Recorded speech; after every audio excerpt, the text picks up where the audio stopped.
2007년 대선에서 이명박 후보와 맞서 싸웠습니다.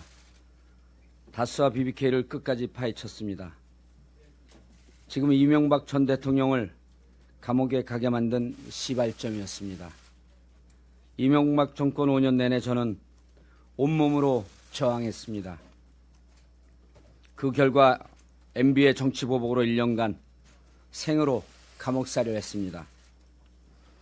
MB와 맞서 싸우지 않았더라면 감옥에 가지도 않았을 것이고 편안하게 국회의원을 잘하고 있었겠지, 이런 후회가 들었던 것도 사실입니다.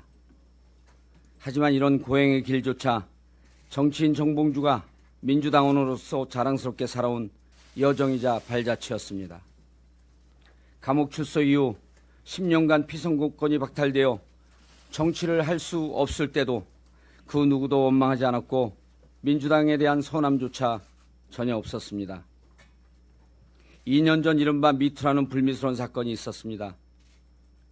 저희 민주당 복당이 막히고 서울시장 출마도 불어댔던 정치적 처벌을 받았습니다.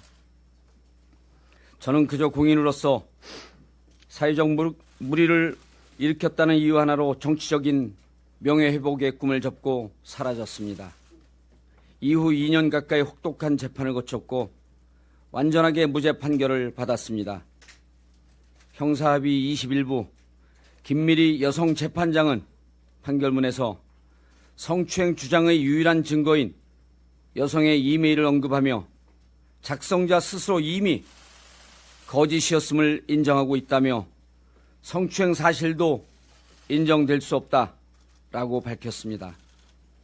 검사가 미투 가해자라고 명시한 것에 대해서도 예단을 형성시킬 우려가 있는 상당히 부적절한 기재라며 미투가 아니라는 점을 분명히 했습니다. 재판부는 또한 제가 현장에 가지 않았다고 한 것이 거짓말이라는 프레시안의 주장에 대해서 자신의 행적을 추적 확인하고자 혼신의 노력을 기울였다며 제가 거짓말한 것으로 보이지 않는다는 취지의 판결을 했습니다. 저를 둘러싼 모함에 대해 재판부는 판결문을 통해 모든 답을 다 제시한 것입니다. 법원은 양심의 최후의 보루입니다. 판결문은 이견과 갈등을 정리하는 국민 눈높이의 최종 잣대입니다.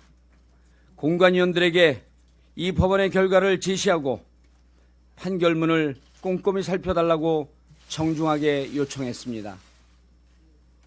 당원과 유권자들에게 심판받을 기회를 달라고 호소했습니다. 그러나 저는 민주당 후보로서 부적격이라고 합니다. 납득할 수 있는 법적 근거와 규정은 없지만 국민적 눈높이와 기대라는 정무적 판단 아래 감정 처벌을 단행한 것으로 보입니다. 원통하고 서러워서 피를 토하며 울부짖고 싶은 심정입니다. 민주당 당원 여러분, 저는 또 이렇게 잘려나갑니다.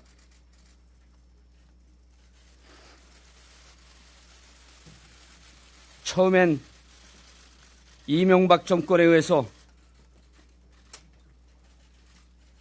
그리고 이번에는 어려운 시절을 함께 해왔던 동료들의 손에 의해서,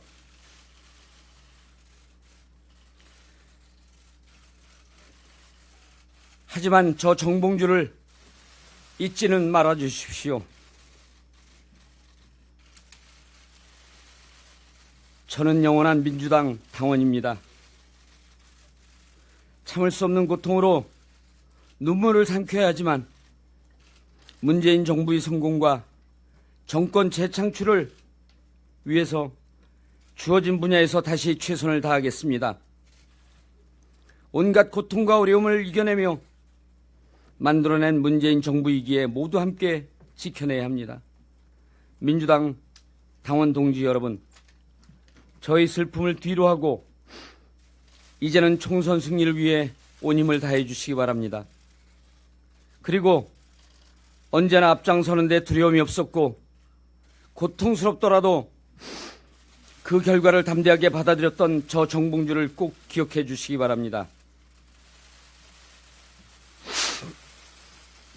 상급심에서 무죄 판결을 받아 저를 모함하거나 음해하는 세력이 더 이상 다시는 발을 붙이지 못하도록 하겠습니다. 이 순간 찢기고 상처투성이인 모습이지만 저 정봉주는 결코 죽지 않을 것입니다. 저를 지지해 주신 수많은 분들, 부족한 제 모습에 너무 송구스럽습니다. 민주당 당원 동지 여러분, 사랑합니다. 그리고 너무 감사했습니다. 2020년 2월 11일 정봉주였습니다. 감사합니다.